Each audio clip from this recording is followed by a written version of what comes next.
Vibe Mundial FM. Muito boa tarde, doutor. Boa tarde, Paulinho. É um prazer estar aqui.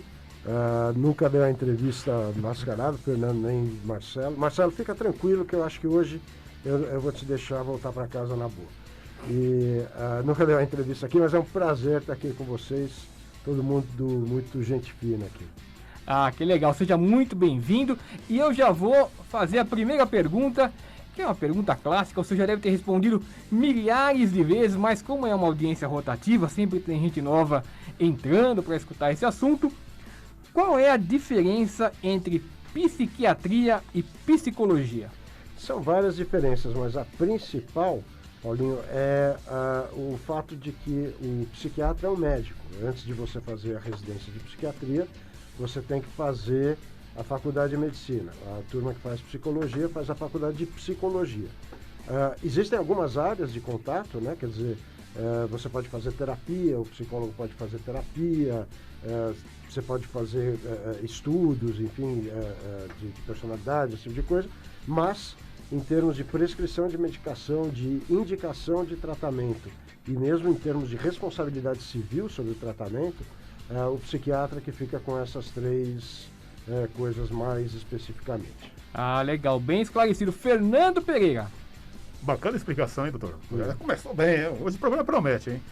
A pergunta que eu faço é a seguinte: o que é síndrome metabólica, né? E as suas características? A síndrome metabólica é uma coisa que foi cunhada na década de 90, 80, 90, que é caracterizada por um aumento de deposição de gordura na região do abdômen, resistência à insulina, quer dizer, a pessoa tem que produzir mais insulina para baixar o açúcar normalmente, e aí vem junto as coisas que estão associadas a isso, que é diabetes, dislipidemia, quer dizer, alteração do colesterol e dos triglicéridos, e também hipertensão. Então, a síndrome metabólica é caracterizada por obesidade, especialmente obesidade na região abdominal, mas hipertensão, dislipidemia e diabetes.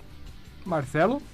Ô, doutor, isso é importante porque, eu tenho 88 anos. Aliás, Paulinho, uma coisa que você falou muito bem de falar para os ouvintes os nossos cuidados, os caras falaram que quando tem máscara é 1 metro, né? Exatamente. Senão os caras falaram que é 2 metros. Os caras me orientaram, porque eu sou velho, eu posso me ferrar. Então, nós estamos perfeitos aqui, doutor, que prazer estar com o senhor. Então, deixa eu entender umas coisas aí. Esse negócio de síndrome metabólica. Sei lá como é que faz isso. Então, os caras ficam gordos, né? E como é que funciona? Por que o senhor, onde entra o psiquiatra nisso, né?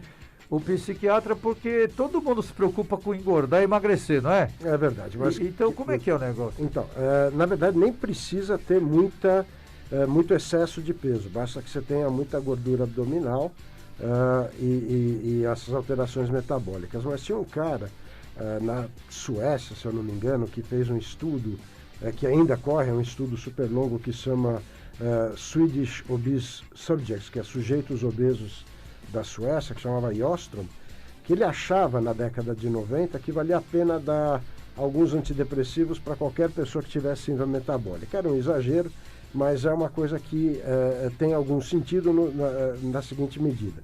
Existe uma grande associação entre quadros psiquiátricos, tipo quadros ansiosos, quadros depressivos, comer compulsivo e outros quadros de humor, quadros até mesmo de esquizofrenia e obesidade e síndrome metabólica. Então, mesmo antes dos tratamentos dessas doenças que às vezes cursam com aumento de peso, você tem alterações metabólicas nesses pacientes.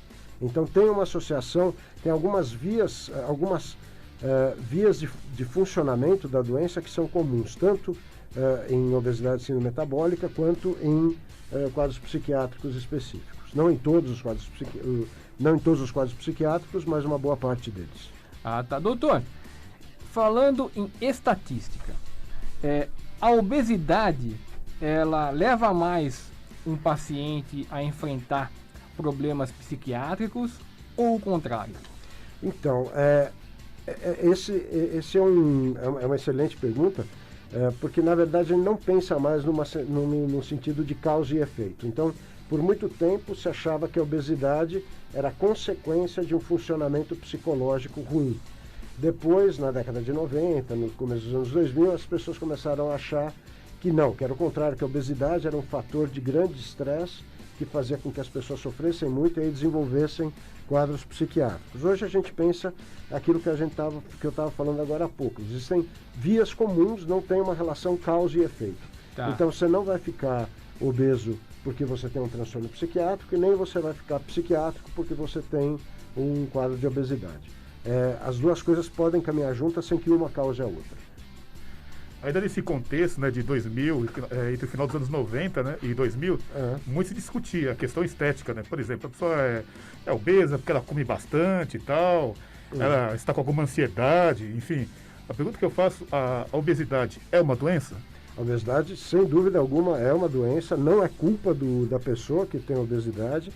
E, assim, existe uma meia-verdade nesse mito que as pessoas acreditavam. Qual é essa meia-verdade? Efetivamente, todo mundo que tem obesidade come mais calorias do que gasta. Isso não quer dizer que coma muita caloria. Às vezes, por um motivo ou por outro, gasta menos. Então, você tem que individuar. Eu tinha uma paciente, por exemplo, que tinha 1,80 m e pouco, ela tinha 150 quilos e o que ela gastava de energia por dia era 800, 900 calorias, que é muito pouco. Então, para ela era impossível perder peso, porque ela teria que comer nada durante o dia. Então, a obesidade é uma doença e a gente tem que desmistificar que quem é obeso come de uma maneira descontrolada, ou tem falta de controle emocional. Uma coisa não tem nada a ver com a outra no sentido de uma coisa causar a outra. Você tem algumas associações, mas uma não causa a outra necessariamente. Marcelo?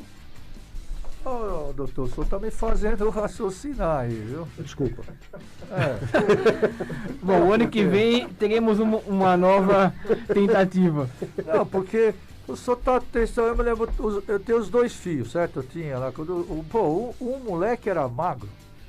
Meu, o que ele comia, você não tem noção. Ele comia o resto da comida de toda a mesa da gente, entendeu? Deu da patroa, todo mundo. E o cara é magro até hoje. Já o outro, né? Come um pouco mais, tem barriguinha. Não tem em mim também. Comia um pouco mais a barriguinha. E como é que explica? O cara não para de comer e sempre magro, e o outro não come tanto e engorda. Não é uma coisa que a gente vê? Sim, sim. E fica confuso, né? E tem o efeito sanfona também. O camarada que toda hora ele tá engordando e emagrecendo. Aliás, tem alguma coisa a ver com o fator psiquiátrico também da pessoa? Esse negócio de o cara não conseguir manter o padrão dele quando ele faz um regime, ele consegue ficar magro? Complementando um pouco a pergunta dele também. Interessante saber, né? Porque a gente não sabe o que fazer. Pois é. Marcelo, seu Marcelo, desculpa. Não, pode não, aqui é tudo amigo, aqui somos companheiro, camarada, eu lembro da Estiva, que era tudo companheiro. A maior parte da população tem que comer de uma maneira regulada para não ganhar peso. A gente está falando de 90%. 5% da população acontece que nem aquela paciente que eu citei, que por menos que ela coma, ela vai ganhar peso. E 5% da população acontece como esse seu filho que come e não ganha peso. É essa parcela da população que eu mais invejo, que assim, você pode comer à vontade e não ganhar peso. Você é a torcida do Santos, né? Mas isso não quer dizer... Que é a maior do mundo. Desculpa. Que tem eu. Disseram que tem um outro fora eu, né? Não sei. Tem um outro, não tem além de mim? 50% da torcida tá no estúdio. Você me acha o outro aí para me apresentar? Eu vou tentar. Não é nem o Pelé, porque o Pelé é palmeirense. Mas respondendo a tua pergunta, que é bem legal, não tem nada a ver, o efeito sanfona não é um sinal de que a pessoa não está cooperando com o tratamento, ou que tem algum problema de comer por ansiedade, esse tipo de coisa. O efeito sanfona simplesmente é uma doença que é crônica, como diabetes, que não tem um bom tratamento ainda hoje em dia. Tá. O melhor tratamento que tem para obesidade, melhor no sentido de maior perda de peso por mais tempo, é o tratamento cirúrgico. Agora estão vindo outros tratamentos, tem algumas medicações que são injetáveis, são muito boas, etc. Mas ainda é uma doença que a gente não sabe tratar e que, infelizmente, a gente depende da motivação de uma pessoa para ela não ganhar peso. E a motivação é uma coisa que fica mudando ao longo do tempo. Então, uma hora eu estou muito motivado para fazer uma coisa, mas talvez daqui a 2 dias eu não esteja mais. Então, o que acontece na verdade é que a doença está recorrendo, é uma doença recidivante, ela tem uma recidiva, porque não tem um tratamento adequado. A mesma coisa que a gente pedir para uma pessoa cuidar da pressão arterial só com a força do pensamento, vamos dizer.